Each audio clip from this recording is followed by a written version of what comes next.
मित्रांनो, वृश्चिक राशीचे होळी आणि होळीनंतरचे संपूर्ण राशी भविष्य कसा असेल होळीचा सण आणि होळीनंतरचे येणारे दिवस वृश्चिक राशीच्या लोकांसाठी. कोणत्या गोष्टी होतील, कोणत्या गोष्टी नाही होणार, काय त्यांनी करावे, काय नाही करावे, याबद्दल थोडक्यात सविस्तर माहिती आपण आजच्या या व्हिडिओमध्ये जाणून घेणार आहोत. तुमची किंवा तुमच्या जवळच्या व्यक्तींची वृश्चिक राशी असेल तर तुम्ही हा व्हिडिओ संपूर्ण बघावा, कारण या व्हिडिओमध्ये आम्ही तुम्हाला सांगणार आहे वृश्चिक राशीचे होळी आणि होळीनंतरचे संपूर्ण राशी भविष्य. मित्रांनो, या काळात तुमच्या रोमॅन्टिक लाईफमध्ये अनेक चढउतार तुम्हाला पाहायला मिळतील.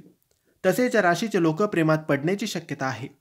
तुमच्या लव्ह लाईफमध्ये अनेक अडथळे देखील येऊ शकतात, पण जोडीदाराबरोबर योग्य संवाद साधल्यास तुमच्या अनेक अडचणी सोडवल्या जाऊ शकतात. जर तुम्हाला एखादी व्यक्ती आवडत असेल तर तुम्ही या काळात किंवा महिन्याच्या शेवटी त्या व्यक्तीला प्रपोज देखील करू शकतात.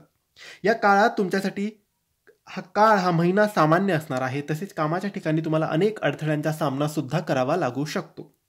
प्रोफेशनल लाईफमध्ये तुम्हाला अनेक अडचणी येतील. जे लोक IT, हेल्थकेअर, बँकिंग क्षेत्राशी संबंधित आहेत ते जॉब स्विच देखील करू शकतात. व्यापारी वर्गातील लोकांना कामानिमित्त बाहेरगावी जावं लागू शकतं. या महिन्याच्या सुरुवातीला तुम्हाला अनेक छोट्या मोठ्या आर्थिक समस्या जाणवू शकतात, मात्र हळूहळू तुमच्या या समस्या कमी होतील. जे बिझनेसमॅन आहेत त्यांनी पैशाचा वापर योग्य पद्धतीने करणं गरजेचं आहे. खर्चावर थोडं नियंत्रण ठेवा.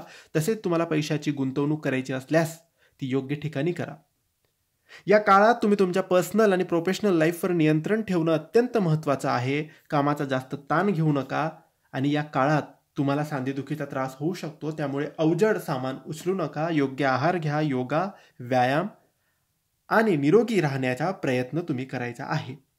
तर मित्रांनो, हे होते वृश्चिक राशीचे होळी आणि होळीनंतरचे संपूर्ण राशी भविष्य. तुम्हाला माहिती कशी वाटली आम्हाला नक्की कळवा, आणि माहिती आवडली असल्यास लाईक आणि शेअर करावे. काही प्रश्न असतील तर कमेंट्सद्वारे विचारा. आमच्या चॅनलला सबस्क्राईब करायला विसरू नका. धन्यवाद. श्री स्वामी समर्थ.